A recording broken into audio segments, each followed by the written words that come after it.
గౌరవనీయులు మన ప్రియతమ ముఖ్యమంత్రి గారికి మనస్ఫూర్తిగా పెదవుల నుంచి కాకుండా గుండెలలో నుంచి చెప్తున్నా. ప్రభుత్వం వచ్చిన తర్వాత తనే ఎస్ఎల్బిసి టనల్ ప్రాజెక్టు నల్గొండ జిల్లా ఫ్లోరైడ్ పూత నుంచి రక్షించే ప్రాజెక్టు. అది ఎప్పుడు నువ్వు మాట్లాడతావు 10 ఏళ్ళకెళ్ళి.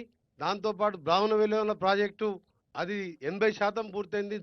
దాని గురించి మాట్లాడతావు. ఎమ్మడే మీ మీ జిల్లా మంత్రి ఇరిగేషన్ మంత్రి పెద్దలు గౌరవ ఉత్తమ్ కుమార్ రెడ్డి గారు ఉన్నారు. మీరు వెంటనే పూర్తి చేసుకోండి అని చెప్పి మనం ఎప్పుడు చెప్తాం.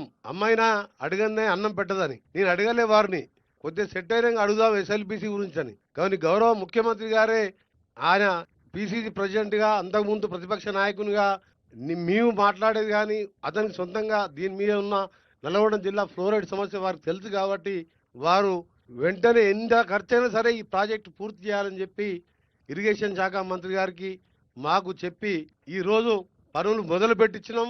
నన్ను అమెరికా కూడా పంపించి అక్కడికి వెళ్ళి బేరింగ్ కూడా త్వరగా ఏర్పాటు చేసి అమెరికా బేరింగ్ కూడా వాళ్ళకి కట్టవలసిన డబ్బులు కట్టి దాన్ని కూడా బేరింగ్ తీసుకురావడం. ఇక్కడ 18 మీటర్ల పని కూడా ఇటు సైడ్కి వెళ్ళి టనల్ వనకెళ్ళి స్టార్ట్ అయింది. నాకు నిజంగా నాకు జీవితం ధన్యమైనట్టే అనిపిస్తుంది.